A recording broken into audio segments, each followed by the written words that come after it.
Dr. Martin Schuttler, thanks for joining MedTech Unboxed. My pleasure. Thanks for having me. Absolutely. There's so much going on in the BCI space and with Cortech, so we're glad to have you on to talk about both of those things. And related to BCI, I was reading the other day that Neuralink came out and said that they have a goal of 1 billion US in revenue by 2031 with 20,000 implants, which is a bold goal, but the guy that owns that company has done a lot so far, so I'm not going to count him out. Yes. We also read that, and I think that's quite a bold statement. In particular, as the market for communication BCIs, and that's what we consider his device to be in the first place. That's a market that still has to be developed, right? So there's very few people today that desperately need a communication BCI, and the market for people that don't have the clinical demand for communication BCI, that market still has to be developed. So having 20,000 devices out there in the next 5.5 or 6 years, that's going to be a challenging task, and we are super curious how that's going to develop. Yeah, it's bold for sure. Why don't you tell us a little bit give us an overview of Cortech? Yes, happy to do so. So Cortech is a company that was started in 2010 as a spin-off from the University of Freiburg, that's the southwest of Germany, from various disciplines, from neuroscience to microsystems engineering, computer science, and so on. And that was based on an initiative here in Freiburg where we did very preliminary brain-computer interface experiments with epilepsy patients. Basically, the patients get cortical grid electrodes to locate the diseased tissue. And while they're waiting in the epilepsy monitoring unit for epileptic seizures to happen, some of them agreed to participate in basic BCI experiments. So you can basically read their brain activity and use it, for example, to control computer cursor. That is something that many people in the world did, and we did so too 20 years ago. And that worked so well, and there was way before AI became big again. So with rather easy algorithms, we could very well predict the intention to move the hand.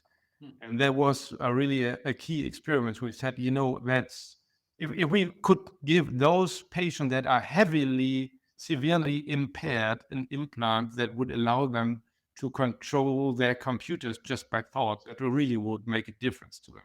That was the idea behind starting the company Cortech in 2010. And then many things happened, and today we are looking at the first implantation of the brain-computer interface that we developed, the first implantation in a human subject last week. But this one is not predominantly for controlling technology with thoughts. So the technology has been further developed to also allows brain stimulation. In this case, we make use of brain stimulation to improve rehabilitation after stroke. Okay. Yeah, let's talk a little bit about that, the unmet needs there in the treatment of stroke patients, neurological diseases. If you can talk about the unmet need there, and then we can get into the tech platform. Yeah, so in stroke, there's a very big number. 1 of 4 of all of us will suffer a stroke sooner or later. And about 50% of the stroke survivors suffer from permanent inabilities. And I think the stroke care infrastructure is very well developed in the Western world. However, very often the rehabilitation isn't so successful that people, for example, can get back to their jobs. Yeah. And the classical rehabilitation is physiotherapy or occupational therapy. And that makes a difference, a big difference to the patient, but there are still deficits that remain. And then a newer concept is that using brain stimulation to improve the so-called neuroplasticity, to improve the ability of the brain to relearn the lost functions. And that is what we're doing. There's more than us out there who works on using implanted devices for a brain stimulation to help the brain rewire. But we are, to our understanding, the first one that want to do it in a closed loop manner. So we don't want to just stimulate the brain. We want to stimulate the brain according to the brain waves, according to the brain's need. That's new. And that should give, besides the anticipated advantage of just stimulating the brain, should give just an extra boost in learning capability. And with that, an extra boost in restoring function to the patient. This term, can you dig a little deeper into this concept of neuroplasticity related to stimulation? I try my best being an engineer. Yeah. But the brain has a natural ability to learn.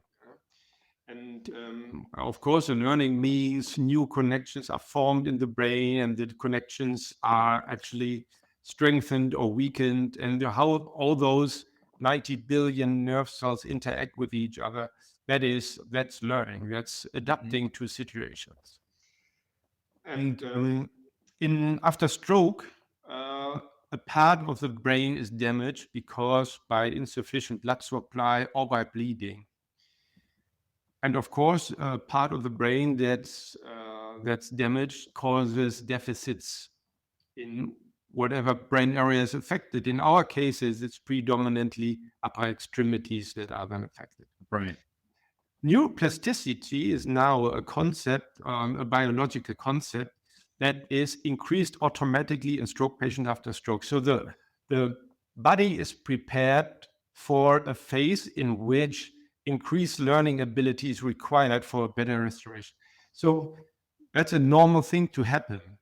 But in many cases, the natural neuroplasticity isn't sufficient to restore function in a satisfactory way. Okay. And then you can trigger neuroplasticity, improve neuroplasticity by other means that have been demonstrated many times, in particular using transcranial brain magnetic stimulation. So you're not using an implant, but you're using inductive coils that stimulate the brain, inducing electrical currents to flow inside the brain that can induce this enhanced neuroplasticity, and that can enhance learning and rehabilitation. Okay. However, the access to these magnetic brain stimulators is very limited. They stand in large hospitals, at neurological research institutions, but that's nothing you can take home. Mm-hmm. So if you want to provide neuroplasticity technology to like the normal stroke survivor, Yeah. that's probably not a very good case, because also patient has to come from more rural areas to the centers, and they suffer from inabilities. Yeah. So supplying them with an implant that goes together with physiotherapy will make, that's the hypothesis, will make a big difference to them. Okay. The way the system will work then is the patient receive an implant to their brain, and the implant is switched on for normal physiotherapy. So it's only active when the normal physiotherapy takes place, and to allow the brain to learn better what's actually rehearsed during exercise during this Gotcha. therapy. And afterwards, switch off, and the patient, either they are already at home or they're in the rehabilitation centers and so, but the device will not be active outside the normal rehabilitation session. Okay. It's not continuous. That makes sense. It's not continuous. Gotcha. And that's taking place for a couple of weeks or a couple of months. We're going to figure out in this study. Yeah. And then we hope, that's a hypothesis today, still needs to be proven, that we reach a certain level of rehabilitation, that the learning curve is somewhat saturated, and then we can remove the device again. So the patient isn't implanted for the rest of his or her life.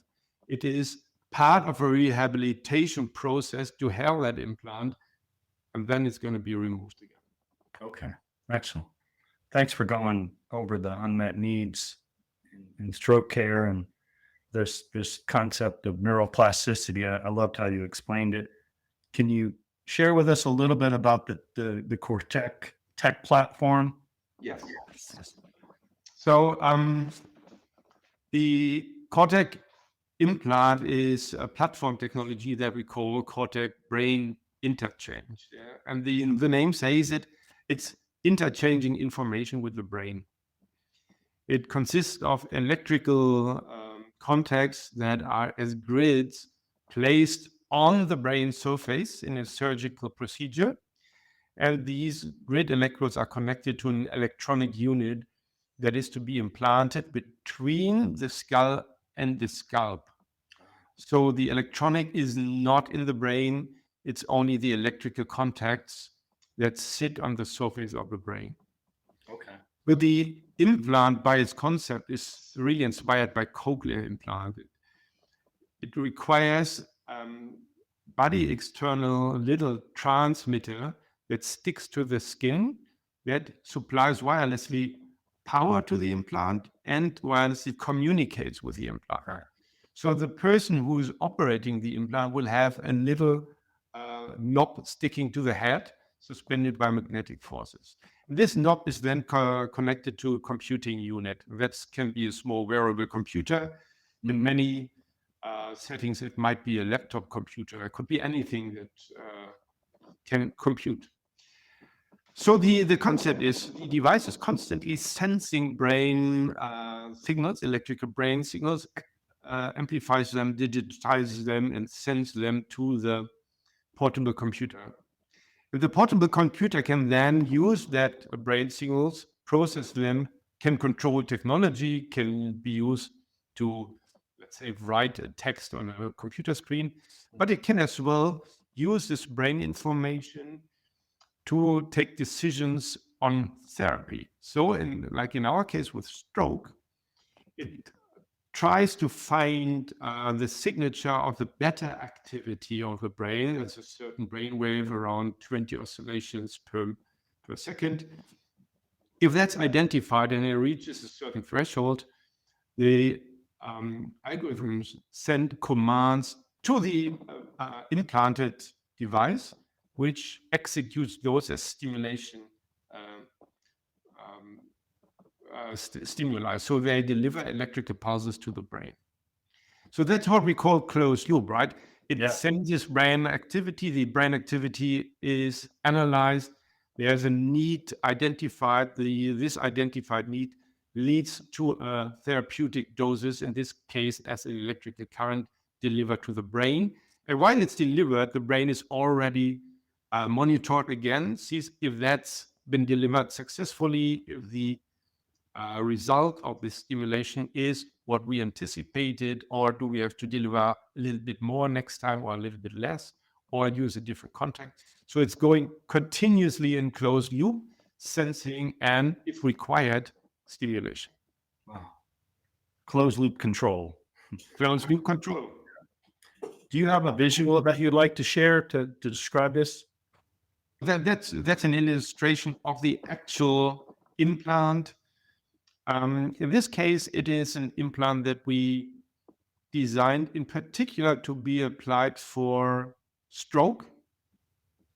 Also, the electrodes might not sit in the situation and the location where they are now located in our first patients, but it is the original design. So you see on the top of the brain, these are very flexible silicone grids with electrical contacts. These contacts face towards the brain and sense brain activity, but can also deliver electrical pulses to the brain. These electrode grids are connected through cables to a device that sticks to the side of the skull, and that is actually the implanted electronics inside this whitish box. That is where the electronic is hermetically sealed against the humidity of the body.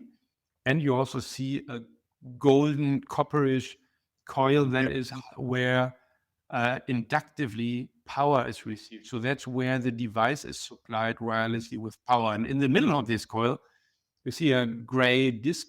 That is a magnet. So when you want to power it, this magnet corresponds to a magnet of what we call a headpiece. And they allow an automatic alignment of body external cylinder and the implant, and also allows the headpiece to be suspended. Okay. Yeah, and it could be used for many things. We were already discussing two fields of application. One is using the brain data to control technology, for example, using speech decoding or for controlling a computer cursor and so on. Mind control of technology. But it can as well be used as closed loop therapeutic application. There are many indications that are now researched, now that there are tools to research different ideas how to better treat brain conditions like stroke, epilepsy, and so on. Okay. Excellent. Thanks for sharing that. Let's get on to some exciting clinical milestones recently achieved. If you could get into that a little bit. Some big news. Yeah, big news. We got last week our first stroke patient implanted with this device. And that is done together with a research consortium around the University of Washington in Seattle. And we had the chance to implant that device in Harborview Medical Center, also in Seattle. We got a stroke patient that is who had several strokes in the past and wants to improve his functionality in his left hand, which is impaired. And we got this, of course, this is a long-running project that we started a couple of years ago, funded by National Institutes of Health. And we got that together with our clinical partners, Professor Ogeman from University of Washington and Steve Kramer from Los Angeles. And we got this fantastic consortium together with also occupational therapists. We got the neurosurgeons and so on. And now this team met last week in Seattle, met the patient and planned the surgery. And in the morning, we got the patient in the surgery room, and without less than 2.5 hours, everything was done. Yeah, so the implant was very elegantly by our surgeons placed in the head, and wound flows. We could start the system. All functions work super nicely. So we were really surprised how smooth that went and how fast that was. And the patient, of course, we got in this project the criteria for the patients to eventually leave the hospital. So there's, of course, several aspects on health, but also we wanted the patient to stay at least 24 hours in the hospital so we could keep an eye on him. Mm-hmm. And after the 24 hours, it was clear this patient is doing fantastic, and he left the hospital the next day. Yeah. So he actually got that very, very well. He recovered quickly. However, Before we start with the actual study, we planned in total a 4-week recovery phase after the surgery.